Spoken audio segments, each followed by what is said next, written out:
fi, va ser una dona que ara estem tornant a la memòria, estan començant a publicar-se les obres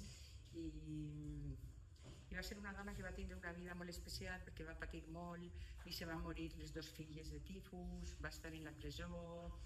i això es refleja molt en la seva obra. Així que aquesta obra sí que la faré sencera perquè crec que Lola se ho mereix